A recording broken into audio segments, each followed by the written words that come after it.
car crash cases, defective products, dangerous drugs, injuries, and abuse. Across the state of Alabama, the attorneys, proudly sponsored by the law firm of Hollis Wright, are here to serve you. Your tough legal questions answered by our experts. The attorneys with Josh Wright from the law firm of Hollis Wright and host David Lamb. Good evening and welcome into the attorneys. Thank you so much for being with us this evening. Our topic of conversation tonight is dealing with DHR. This is one of those shows that if you know someone that could use some advice, kind of needs help in dealing with DHR, tonight's the night to find out what you need to know to protect your rights and those you love and how to deal with DHR. So give them a call. Maybe a good time for a tip to them. For the next half hour, what we're going to do is talk about how to deal with DHR. We have a panel of experts and we'd love to have you be a part. All throughout the program, ways you can call and be a part of the conversation. And remember, attorneys from Hollis Wright standing by live as well. Leading our conversation from the firm of Hollis Wright, Carter Clay. Carter, good to see you, sir. Good to see you, David. I hope you're doing well. Doing well, thank you. Yeah, DHR, you use the acronym, and the acronym stands for Department of Human Resources. Everybody knows what the Department of Human Resources is, but when you actually ask people, well, do you know exactly what DHR or the department does, they start scratching their head because a lot of people really don't know what their function or role in society is. We've got a DHR at the federal level, we've got a DHR in the state of Alabama, and then there are local DHR offices all throughout all 67 counties in the state of Alabama. And a lot of people don't know what they're there for. Are they there to protect us? Are they there to protect our children? Is it an entity that we should be scared of? And so that's what we're going to learn a lot about tonight. And we're very fortunate to have Jeff Pino here with us from Jim Pino and Associates, which is his father's law firm here in town. Thank you so much, Jeff, for being on the show. Tell us a little bit about yourself and how you got involved in this area of practice. Well, I am primarily practiced in Shelby County, and I was on contract with the Shelby County Juvenile Court for 10 years defending DHR cases. So I represented parents. Every once in a while I would represent the children as a guardian ad litem, but mostly, vast majority of my cases were devoted to defending parents. Now, when you went to law school, I'm going to guess that you probably didn't go with the idea that you were going to come out and be involved in these DHR type cases. Tell the viewers a little bit, how did you get involved or interested in this area of law? Well, I have a general practice, but a lot of those are dealing with domestic issues, and DHR is kind of another side of the domestic area of law, and I just wound up finding myself in a position to accept these cases in Shelby County when I first came out of law school.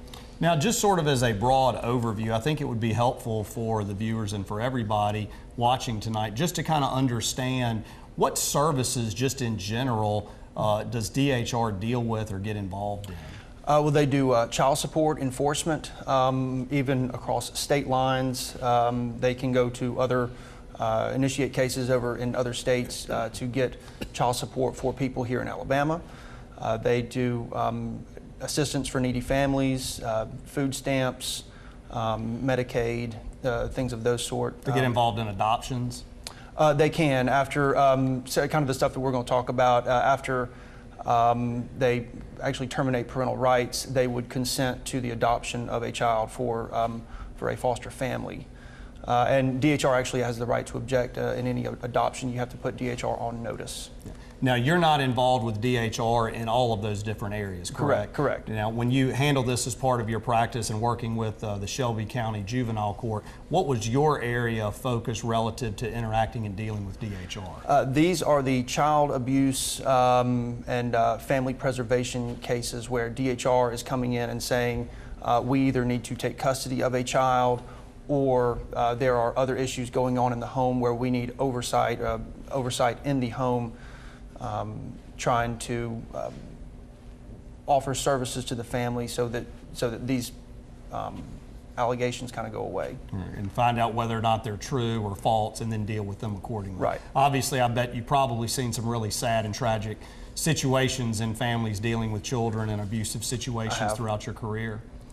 Now, talk a little bit about, and I guess Shelby County, I'm imagining, is probably set up in a similar manner to each county in terms of having lawyers that would be there representing the parents, and then is there a lawyer or a guardian of somebody that is assigned to the child? Talk a little bit about that structure. Every case in juvenile court has a guardian ad litem, a GAL, who is specifically appointed to represent the child and to further the child's best interest. Every parent has an attorney if they want one. If they're actually by law, just as if you're charged with a criminal case, a parent, if you are having your child taken by DHR, is entitled to an attorney. If you cannot afford an attorney, one will be appointed for you. Okay, and that's kind of where you come into the picture? Correct. And so how does the action or the file or case get before the court? Who initiates those proceedings? DHR will initiate most of those. Sometimes it's a relative, but most of the time it is DHR. And they will come in, even before the court is involved, they do what's called a CAN investigation, C-A-N, which is child abuse and neglect. And they will come in when they get an allegation of abuse or neglect, and they will interview the family, interview everybody who's living inside the home, interview the child, maybe school resources, and get an idea of whether or not these allegations are true. And then once they determine, I guess, that they are in fact true or they have some validity to them, do they then initiate court proceedings to take it to the next step? Yes, yes. If the allegations are not serious enough, if they can be left outside of court, if it involves maybe just some counseling, they will not initiate court proceedings immediately. But if we're talking about serious allegations, child abuse, drug abuse, then they can, in the most serious circumstances, they can do what's called a summary removal. They can come right in, take the child out of the home, or they can go file a petition with a court and get a pickup order from a juvenile judge. Okay, because kind of the way my mind thinks about this is that you've really kind of got two different potential set of circumstances here, and I think most people would probably look at it this way. Initially, when you think of child abuse, somebody's going to say, well, if there is a complaint or an allegation, there has to be a threshold evaluation of whether or not the situation deserves is an emergency situation and requires urgent or immediate court involvement, or the non-emergent type where there may be an allegation but it's not something that needs to be addressed immediately. Is that generally how DHR approaches these situations? Generally it is, but in either case they will implement some sort of efforts to remedy the situation as quickly as they can. And if it is something that doesn't require the immediate court intervention, you can do what's called a safety plan or an ISP and go ahead and try to start working towards the goal of getting these needs addressed. Mm-hmm. Time for us to step aside for our first break of the evening. We're going to take a quick break. As we do so, a reminder of how you can get in touch with us. We'd love to hear from you. Also, how you can follow the firm on Facebook. Just search the term Hollis Wright to find them on Facebook. On Twitter, Hollis_Wright. Stay tuned. After the break, details on a way to get some tickets to see Auburn and Alabama play. Details on that coming right up.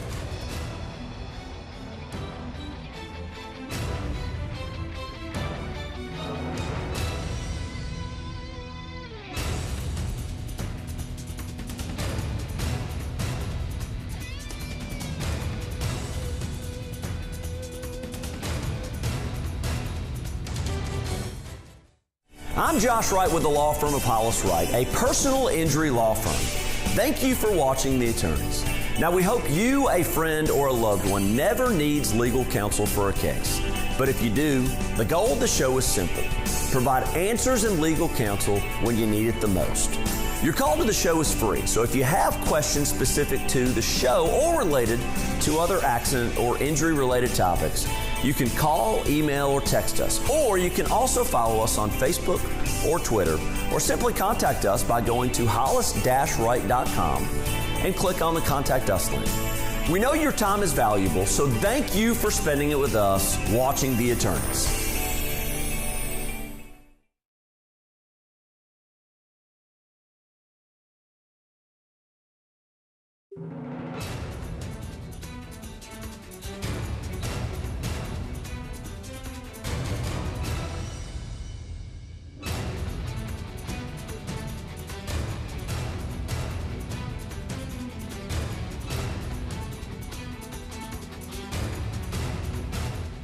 Welcome back into the Attorneys. A reminder, attorneys from Hollis Wright standing by live right now to speak with you. So if you'd rather speak with an individual standing by, lawyers from Hollis Wright standing by, just pick up the phone and give them a call at that number you see there on the screen. Hey, one of the things you guys love to do is thank the folks who not only watch the program, but follow you guys on social media, Facebook particularly. A cool contest you're doing, giving away 2 sets of tickets to the big game whenever Alabama travels to Auburn to take on the Tigers. That's right, David. 2 sets of tickets, 2 seats in each set, so a total of 4 tickets, but they're divided up. And yeah, this is just an opportunity that we want to take to give back to the viewers, and we thought this is a pretty neat way. A lot of Auburn and Alabama fans out there, whichever side you're on, this will be a great opportunity for you to win some tickets and go see that game. And I know people that are out there thinking, oh, well, this is just, they're going to give us some nosebleed tickets. No, we're going to give away. These are good tickets. We're going to make this worth your while to enter this contest. And the other thing that we want to try and accomplish is, what we have found out is that for people who are not able to watch the show, with social media, we're able to connect with them and provide them some really valuable legal advice and legal information through Facebook. And so the idea is to enter the contest by liking our page on Facebook and sharing the post about the Auburn, Alabama tickets, and that way they're connected with us, and so the information that we post on a daily or weekly basis on our Facebook page will be able to reach these individuals. So it's really a win-win situation for everybody, and a good opportunity to join and connect with our firm and win tickets to the game. Absolutely. All you have to do is search the term Hollis Wright and you can find the firm. All you have to do is just follow, like, and then share, and you're entered to win. Now, Jeff, I don't know if you're an Alabama or Auburn fan, but the contest is open to you as well. But right now, let's get back on talking about Department of Human Resources. And when we took the break, you had mentioned about summary removal, and we were talking about how there are kind of 2 tracks, an emergency track and a non-emergency track. And you mentioned summary removal. Is that in the context of an emergency type situation? Yeah, it's when DHR looks at the situation, looks at the seriousness of the allegations, and says, there is no time here for us to go and seek a judge's approval. We need to go in right now, or else this child may be harmed. Now, what type of threshold evidence or requirements or criteria does DHR have to look at before they take that type of action? Because I can envision situations where maybe you've got a vindictive family member or a neighbor that you're on the outs with, and all of a sudden the neighbor or the family member contacts DHR and says, oh, this child in this house is being abused with a baseball bat every night. He's got cuts and bruises all over him. You all need to take immediate action. I would like to think that there's at least going to be some threshold investigation there to try and verify that, or do they just come in and kick the door down with the sheriff's department? Well, they leave that to the professional judgment of the worker a lot of times, and you have to, as the worker, I would guess, is that have to look at the totality of the circumstances, the nature of the allegations, and if the allegations are so serious, they would need to interview at least people in the home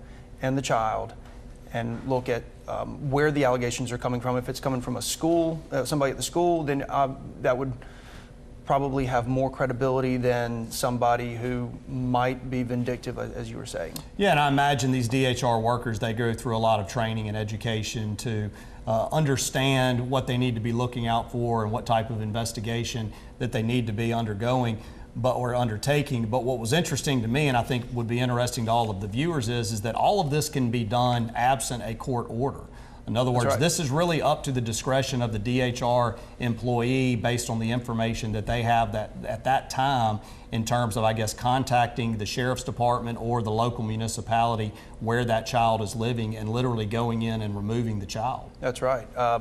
Now, in more questionable situations, it is probably more prudent for them to go to the judge to ask for a court order, so that there's some sort of protection of the DHR worker, that they're not just going in without enough evidence. Now, am I correct, though, that if they do that type of summary removal, contemporaneously with doing that, they would go ahead and initiate court proceedings as well to basically get the court stamp of approval on what they've done? Correct, and that has to be done within 72 hours. There is a 72-hour hearing, which is not negotiable under the law. You have to be in court within 72 hours if your child has been taken either by court order or by summary removal. So there's a judge who is going to be looking over their shoulder, who will give a yay or nay to what DHR has done, and he or she will look at all the evidence. And in those 72-hour hearings, it is not like a normal hearing. There's very relaxed rules of evidence. All of the hearsay and things that otherwise would not come in all come into the court hearing so that the judge can make the best decision. And attorneys like yourself representing the parents, and then the guardian ad litem or lawyers representing the child, everybody's put on notice and summoned to be in court within that 72-hour period. That's right. All right. Already at our second break? Can you believe it? The final break. No. Yeah, this is our final break of the evening. All right, and when we get back, though, we're going to talk about safety plans and the non-emergency That situations. sounds great. All right, we'll pick it up right there. Time flies, doesn't it? It does. These conversations. Caught up in the contest. That's it, man. That is it for sure. Hey, yeah, this is our final break of the evening, so a reminder, again, here's how you can be a part of that contest. Just search the term Hollis Wright, find us on Facebook, and like the page. You'll see the post there. Also, Hollis Wright is on Twitter, Hollis_Wright. So a great opportunity there, Hollis Wright on social media. Stay tuned. We're coming right back.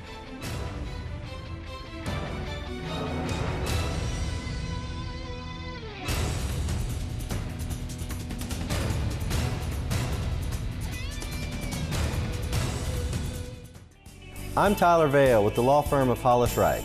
As with any industry, it's important in the legal world to hire an attorney that is knowledgeable and has a track record of success. But with so many attorneys out there and so many different types of cases, how does someone decide the right lawyer to hire? In this week's Legal 411, we're answering the question, what should I consider in hiring an attorney?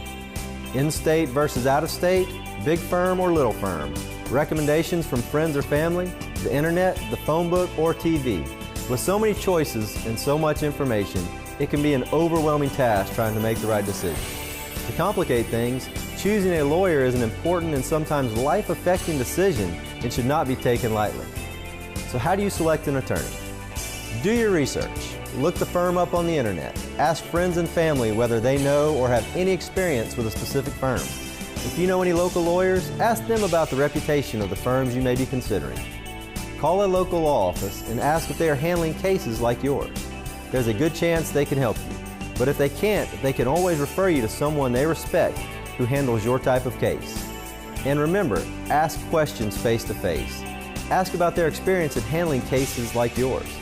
How often someone from their office will be available to you, and what you can expect during the process. Please remember, your call, email, or text to the attorneys is free. All of us at Hollis Wright want to help answer your questions on real issues you face. Remember, a competent lawyer will respond to every question you send in. That's our pledge and promise to you.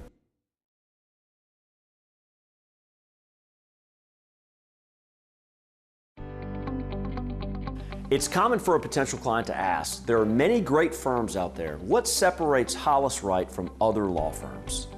My response is generally to talk about the strengths of our law firm in handling cases throughout Alabama and the United States. That we've recovered through verdicts and settlements, hundreds of millions of dollars for our clients. That we have financial resources to hire any required expert and to take their case all the way to trial, even if it costs us hundreds of thousands of dollars to do so. That we handle cases only on a contingency fee, which means we never ask the client to pay any costs of litigation whatsoever, and only recover those costs in a fee if we win for the client. That we have a staff of more than 20 employees that help us litigate cases from start to finish. That we've had a television show on NBC 13 for 6 years that answers thousands of questions to citizens for free each year. But what I've learned in the last 20 years as a trial lawyer is that clients want more and deserve more than all those things. Those things are expected of each law firm they consider. So with that wisdom, what I tell clients now is simply this. We are a family-oriented practice at Hollis Wright, just like their own family. That we are a team-oriented group that engages in team-building exercises and team-building events because it helps our clients win cases. That we are dads and moms and brothers and sisters. That we are former Alabama trial lawyer presidents. That our bedside manner is second to none. So what really separates our firm from others? We're balanced and well-rounded, and as such, we relate to people not just as lawyers, but as compassionate human beings. Human beings that know what it's like to face a day in court. We are advocates, We are compassionate. We are tireless. We are, simply put, Hollis Wright.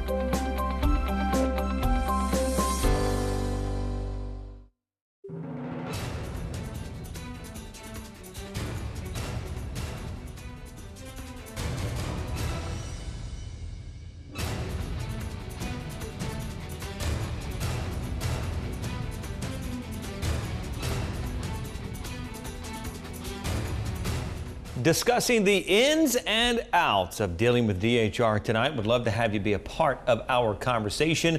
Welcome back into the attorneys. For you to join this conversation, all you have to do, follow the information you see at the bottom of your screen. Also, attorneys standing by live from Hollis Wright for the next 10 minutes or so. Carter. Jeff, when we took a break, we had finished up talking about the emergency situations and involving the court system. Now let's talk about the non-emergency situations. And in the context of talking about the non-emergency situations, if you can give us some examples of what would constitute a non-emergency situation that would still rise to the level of DHR involvement, that would be great. What are the steps of the non-emergency? Usually any case that involves a need for family counseling, if you've got parent-child conflict that doesn't arise to the level of abuse, but there's a lot of tension in the home, and DHR, if they get an allegation or a report, they will come in and try to address that. And one of those things that they try to use is a safety plan. Now, a safety plan cannot transfer legal custody, and it is really just a creation of DHR, and it's a contract really with a parent and the DHR worker, where DHR says, if you will do these things, we'll write them down in a safety plan, we will not remove your child.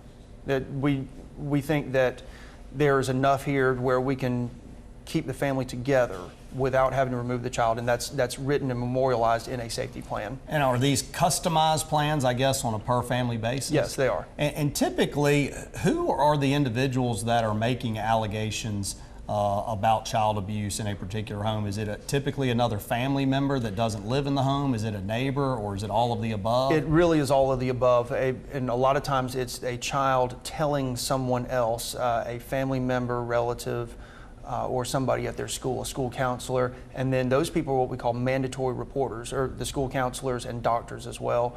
And there's certain positions that people hold that they are required by law to report these things to DHR if they get a report. And what is the average length of time for a safety plan in terms of going through counseling or rehabilitation or whatever DHR is required? Well, a safety plan is good for 90 days, okay, unless it's redone after the 90-day period, and then they will try to redo the safety plan over again and keep those services going, such as family counseling, sometimes drugs, well, actually a lot of times drug screens for the parents, just to make sure that they're behaving themselves.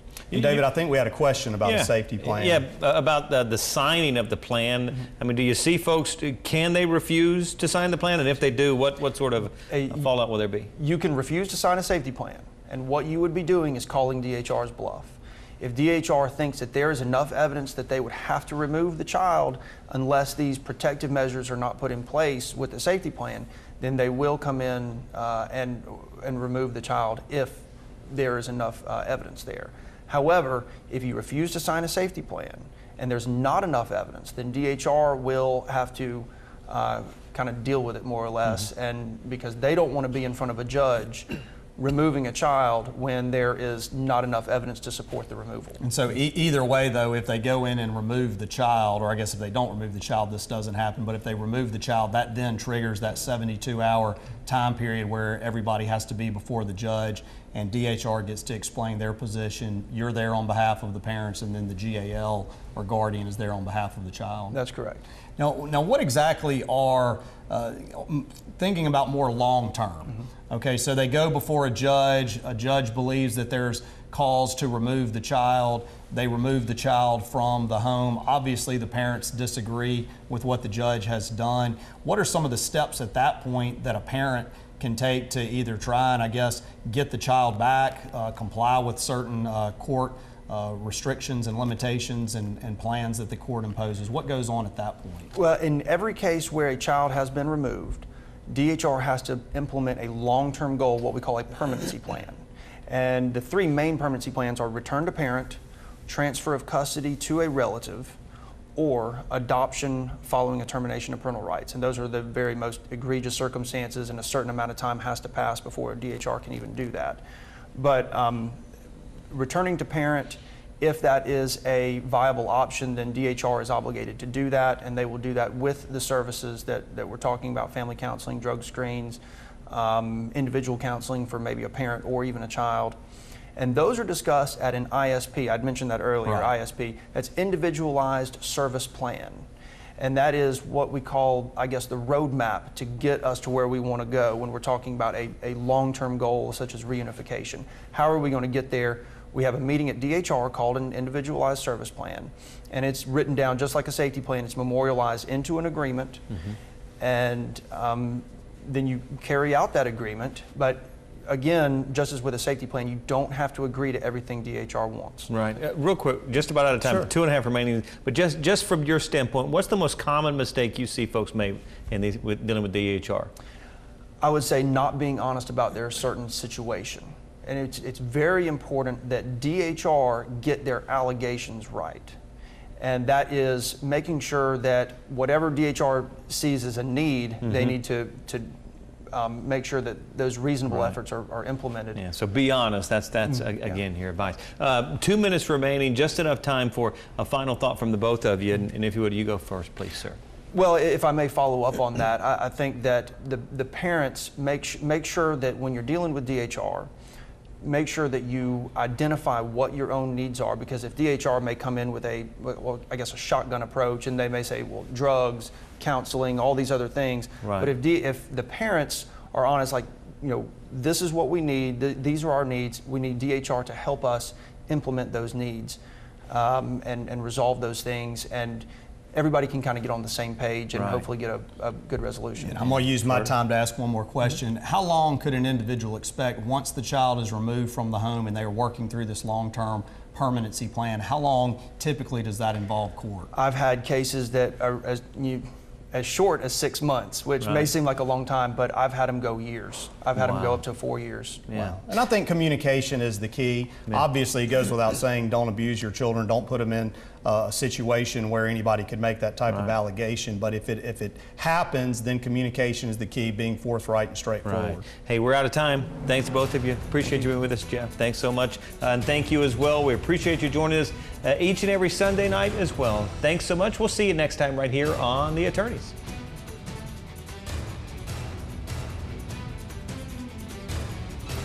Thanks for watching The Attorneys, sponsored by Hollis Wright.